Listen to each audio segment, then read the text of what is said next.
मौत के बाद जब पेटियां खुली तो सोना नहीं, एक ऐसी सच्चाई निकली जिसने सबको हिला दिया। एक सेठ था, उसकी एक ही बेटी थी। जब वो बूढ़ा हो गया तो उसने अपनी सारी संपत्ति अपनी बेटी के नाम कर दी। बेटी और दामाद ऐशो आराम की जिंदगी जीने लगे। खर्च बहुत बढ़ गया, लेकिन बूढ़े बाप की देखभाल बिल्कुल बंद हो गई। बूढ़ा सेठ ये सब चुपचाप देखता रहा। उसका दिल बहुत दुखी था, मगर उसने कुछ कहा नहीं। एक दिन उसने एक दूसरे धनी सेठ से 1,00,000 स्वर्ण मुद्राएं उधार लीं। उन स्वर्ण मुद्राओं को लोहे की पेटियों में भरवाया। फिर उसने अपनी बेटी और दामाद को बुलाया और वो पेटियां दिखाईं।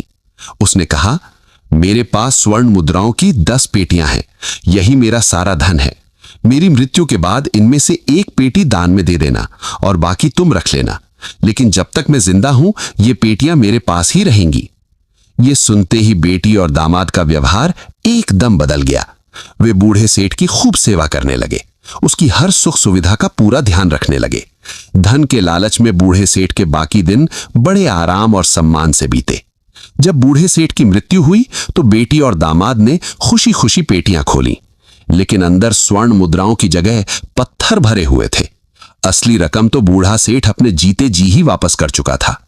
उन पत्थरों के साथ एक पत्र भी रखा था, जिसमें लिखा था, इन पत्थरों से उस मूर्ख का सिर फोड़ देना जो मरने से पहले अपनी संतान को अपनी संपत्ति का मालिक बना देता है।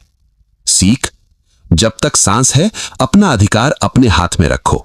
सम्मान संपत्ति से मिलता है, स्नेह से नहीं। इस कहानी ने बता दिया कि लालच अंधा कर देता है। अगर सीख मिली हो तो अभी सब्सक्राइब करो, क्योंकि अगली कहानी और भी ज्यादा चौंकाने वाली है।